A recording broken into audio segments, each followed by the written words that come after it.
invite the final intervener, Dr. Ridwan. Thank you. First of all, I would like to thank our good friend Mustafa Akil for coming all the way from Turkey to be here with us for the publication and distribution of the book in Bahasa.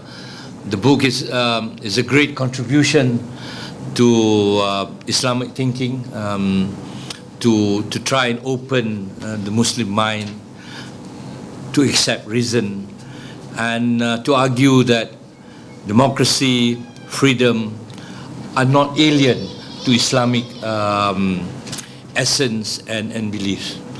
I would like to very quickly, since we are rather late in the day, to cover just 5 topics, 2 of which have been covered, are well covered in the book by Mustafa, and the other I'll touch on Maqasid al-Sharia and Wasatiyah, and then the situation in Malaysia today, and to speak a bit about the G25. Well, as the book very well explained by Mustafa, Islam is actually quite a revolutionary, progressive, in a way, a liberal religion and philosophy and concept for its time. Many facts point out to that. The rights of individuals, the individual belief in God, in Allah, without intermediary, and the rights protected by the Sharia, the 5 rights: religion, life, family, lineage, intellect, and property. Because these were very important during those days, you know, as you compare to other religions and other practices, and the culture of the time, whether tribalism and lack of rule of law and all that. So Sharia really provides that protection against abusive rulers, against tyranny. And the ulamas were supposed to be on the side of what is right, to protect justice. Not like the ulamas these days, perhaps. And then to protect human rights, women's rights, and reason in Islam, akal, that God has asked us to use reason. And Prophet Nabi Muhammad said that, you know, if you need to seek knowledge, you go to China to seek knowledge. So it's very much in Islam to seek knowledge. And how come suddenly, I know for the last 1,000 over years there is the closing of the Muslim mind? Then the right to fight against tyranny in Islam. You know, these were all concepts that were very much in Islam, in the very essence of Islam. Treatment of prisoners, treatment of the crusaders, you know, who were captured by Saladin and all that, you know. And the Jews seeking refuge in Islamic lands during those days. So during that time, Islam was really progressive. The next point is the golden age of Islam, which Mustafa covered very well this morning. It coincided with the age of reason in Islam. I have sympathies with the Mutazilites' reasoning, but of course they have their limits. They did make their mistakes with their own inquisition and all that, but that does not cancel out some of the good points that the Mutazilites were talking about, particularly reason, you know, which is very much an essence of Mutazilites' thinking. Well, they have lost it to the Ash'arites, and then it leads to Hanbal, and then later on we have the Wahhabism and the Salafism. But the point is that for more than 1,000 years there's been a closing of the Muslim mind. And we all have discussed today, this morning, and also this afternoon, that Islam has to adjust to the modern conditions. You cannot live as if you can relive 5th, 6th century, 7th century Islam. We have new challenges today, and you have to use reason, you have to use ijtihad to look deeper, to find out how can we handle the challenges of today. Here I come back to the point about maqasid al-Sharia. To me, it's a very, very important, the maqasid al-Sharia and wasatiyah. These are two very important Quranic principles. To me, the maqasid, has modern thinkers, Jasir Auda, Tariq Ramadan, and many others argue that this is the link between Islam, very crucial link between Islam and democracy and human rights, and economic development, protection of the environment, and all that. So I think there has to be serious, open-minded study towards maqasid, in the interest of Islamic reform, not reform, but Islamic reform of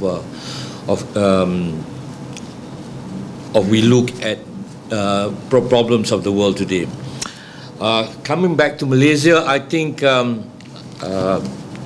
one Saiful referred to just now. I've been talking to some of our Islamic scholars.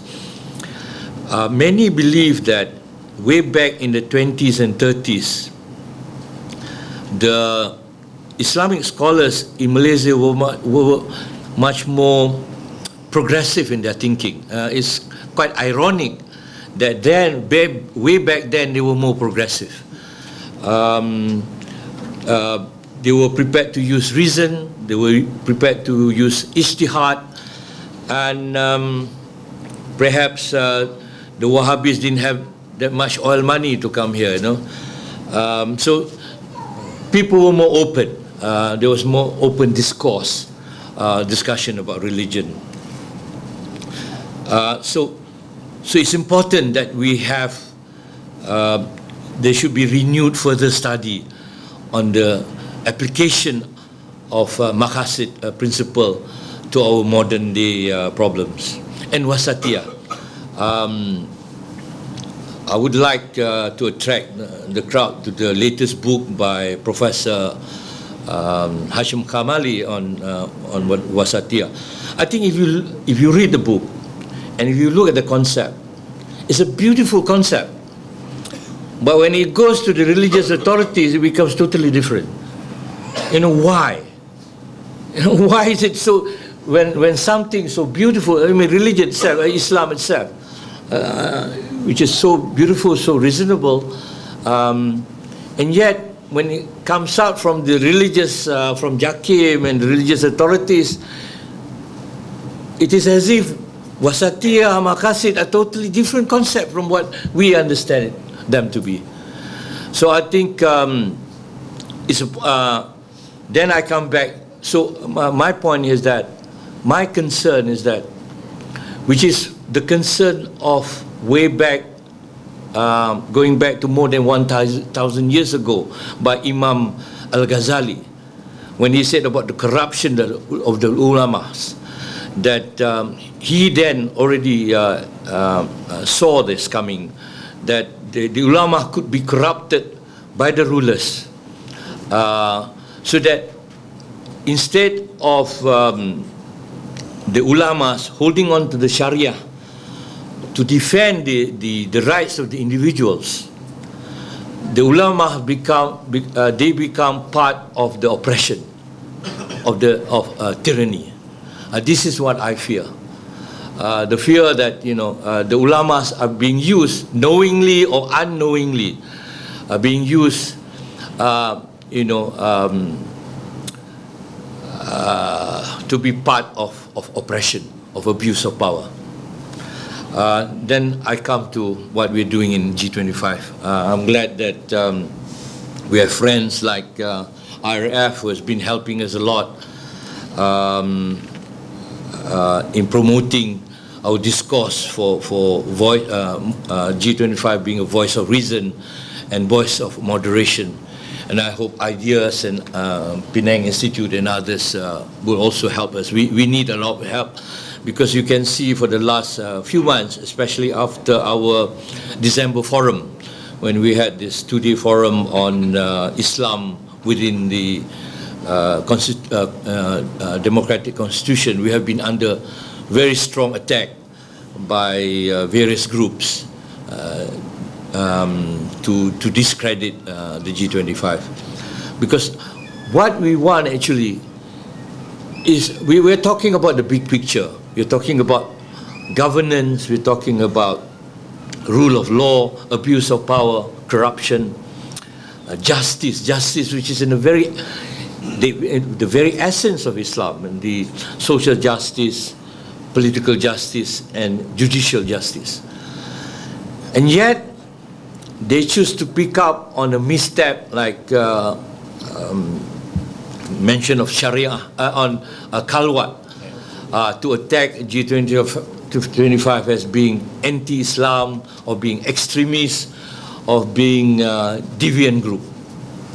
You know, all we ask for in our at our forum and the book that we publish, Breaking the Silence, is for a reasonable discourse, for a healthy debate, where we could harmonize the Sharia laws and the federal constitution.